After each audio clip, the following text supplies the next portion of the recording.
Count It Down to what's up, guys. I don't feel good. It is bedtime, and I still have like a few hours of stuff that I need to do before bed, so I apologize if this video is not very well edited. So welcome back. We are on, whoa, camera hold still. We are on day 2 of reading Revelation, starting with chapter 12. Completely out of time for the day and definitely don't feel good and have to be up really early for work tomorrow, but I did not want to give up on day 2, so here we are. Okay, so yesterday I read chapters 12 and 13 from Revelations, and I wrote a little summary. So, chapter 12 was the woman, the son, and the dragon, and a quick summary of it was, the woman gave birth to a son who will shepherd all the nations. The woman escaped to safety as war broke out in heaven. Michael and his angels versus the dragon and his angels. The dragon, the one called Satan, was no match for heaven. Was thrown down to earth with his angels. The dragon was defeated by the blood of the Lamb. He was wild with anger because he is running out of time, and he knows it. Like that verse, or that saying was really powerful to me. He knows that he's running out of time, and that's what makes him angry. I just thought that was so cool. I guess that's a weird way to put it, but yeah. For those of you who don't know what's going on, I'm reading from the Message, because my Bible study is going to go over Revelation, and since the Message is written in contemporary language, I wanted to just like get a fundamental understanding of that before reading scripture, because I had heard that it was kind of like hard to follow along, and I've never studied Revelation before, so that's why we're here. Okay, so chapter 13 was the beast from the sea and the beast from under the ground. So the beast from the sea, summary, is a beast resembling a leopard, bear, and lion received the dragon's power and authority. The people worshipped the beast and the dragon, saying that nobody would dare to go to war with the beast. The beast did anything it wanted for 42 months, 3.5 years. Like, that is just absolutely terrifying. A demon on earth. Well, I mean, I guess there already is a demon on earth that kind of does whatever he wants, but anyways. The beast yelled blasphemies against God and those in heaven, while being permitted to make war against God's people and conquer them. All of God's people stood their ground. So I thought it was very interesting that the beast made sure to yell out blasphemies against the people who are already in heaven, because those were the people that Satan had already lost. He couldn't have them, and like that made him especially angry. And then just all of God's people standing their ground through 3.5 years of this awful demon just doing whatever he wanted, and God's people are still like, no. So I thought that was pretty cool. The second half of chapter 13 was the beast from under the ground. The second beast, resembling a lamb, was a puppet of the first beast. So I thought that was interesting that it resembled a lamb. I was like, well, is he supposed to be mocking Jesus? Because Jesus is the lamb? Puppet of the first beast, and made earth worship the first beast. It duped earth dwellers. And I was like, duped. I was like, I know what that word means, but I just wanted to look it up to see if it was something like very specific. And it said to be a victim of deceit. And I thought that just made that statement even more powerful. It made the earth dwellers a victim of deceit. Everyone was forced to have a mark on either their right hand or forehead in order to buy or sell anything. The number of the beast was 666. And then the word agog, I don't even know if I'm saying that right, but that I had to look up the definition like after I recorded the video. And it means very eager or curious to hear or see something. So in that verse, it said the whole earth was agog, gaping at the beast. The whole earth was very eager to see the beast. Just thinking about the worldly people being like, ooh, this is what we wanted. Like, no. Alright, anyway, so that was yesterday. Alright, so chapter 14. Let's see, it's a perfect offering, voices from heaven, and harvest time. So there's 3 sections in chapter 14. I'll get in closer so you guys can hear. I feel like I need to be quiet because Daniel's home and I feel like he's listening to me and I feel really awkward about it. Okay. perfect offering. I saw, it took my breath away, the Lamb standing on Mount Zion, 144,000 standing there with him, his name and the name of the Father inscribed on their foreheads. I heard a voice out of heaven. It sounded like a cataract, like a crash of thunder. I really wanted to say clash right there. That's why I choked on that word, crash of thunder. Then I heard music, harp music and harpists singing a new song before the throne and the four animals and the elders. Only the 144,000 could learn to sing the song. They were brought from earth, lived without compromise, virgin fresh before God. Wherever the Lamb went, they followed. They were bought from mankind, first fruits of the harvest of God and the Lamb. Not a false word in their mouths, a perfect offering. Okay, voices from heaven. So sorry that the camera is so shaky. Okay. Maybe if I hold this up. I saw another angel soaring in middle heaven. He had an eternal message to preach to all who are still on earth, every nation and tribe, every tongue and people. He preached in a loud voice, "Fear God and give him glory. His hour of judgment has come. Worship the maker of heaven and earth, salt sea and fresh water." A second angel followed, calling out, "Ruined, ruined, great Babylon ruined. She made all the nations drunk on the wine of her."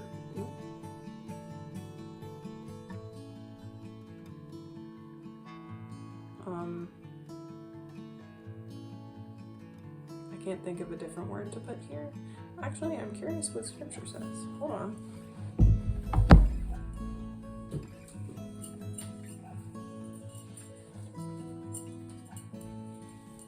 I use the NIV. That doesn't say NIV.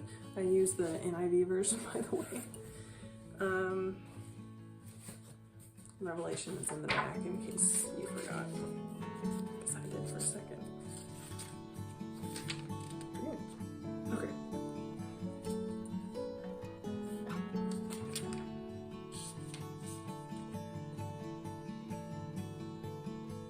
Okay, this says adulteries.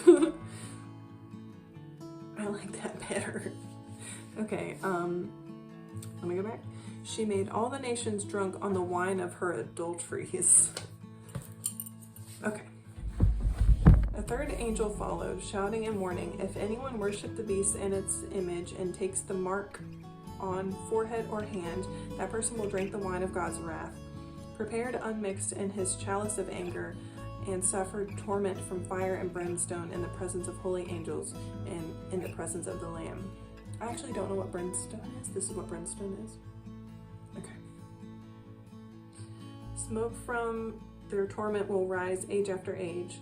No respite for those who worship the beast and its image, who take the mark of its name. Meanwhile, the saints stand passionately patient, keeping God's command, staying faithful to Jesus. I heard a voice out of heaven, "Write this. Blessed are those who die in the Master from now on. How blessed to die that way."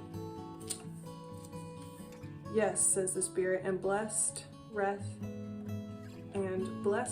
from their hard work. None of what they've done is wasted.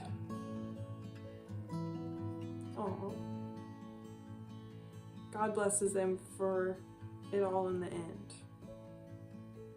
None of what they've done is wasted. That's so sweet. Oh.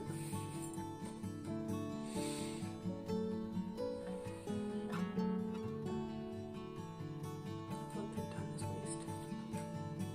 What does it say here? Sorry, the camera's shaky again.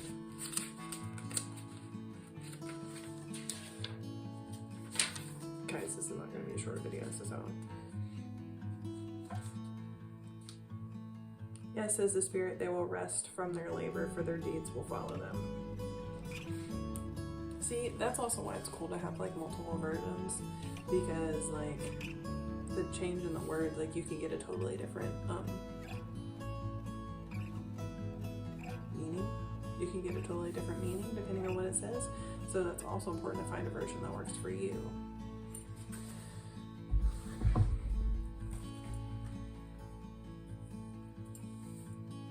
Alright, harvest time, the third section.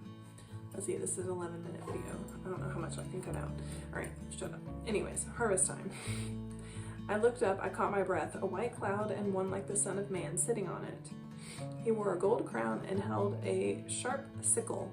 Another angel came out of the temple, shouting to the cloud enthroned, "Swing your sickle and reap, it's harvest time. Earth harvest is ripe for reaping."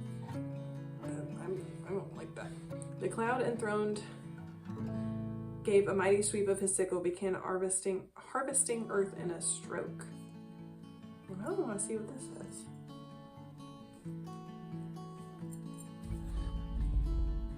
Take your sickle and reap, because the time to reap has come, for the earth is hard. Wait, what did I want to read? It's harvest time. I don't remember. All right, anyways. Then another angel came out of the temple in heaven. He also had a sharp sickle. Yet another angel, the one in charge of tending the fire, came from the altar. He thundered to the angel who held the sharp sickle, "Swing your sharp sickle. Harvest earth's vineyard. The grapes are bursting with ripeness." Okay. The angel swung his sickle, harvested earth's vintage. Yep, that says vintage. And heaved it into the wine press. Okay. Heaved it into the wine press. A giant wine press of God's wrath. The wine press was outside the city. As the vintage was trodden, I think I'm saying that right, blood poured. Excuse you. Blood poured from the wine press as high as a horse's bridle, a river of blood for 200 miles. Okay. Alright. None of what they've done is wasted. That's my favorite part right there. That right there. Because I never feel like whatever I do is good enough. I feel like I always need to try harder and harder and harder. Or, so just knowing that, like, sorry, my brain can't put this into words right now. Knowing that God sees all the little bit of what you do, and that even if it doesn't have the result that you think it was going to, or that you're like, oh man, did that even do anybody good? Like, and nothing what you do is wasted. None of what you do is wasted. Okay. Alright, now is the time where I talk about my favorite part of the day and how I saw God. So let me think.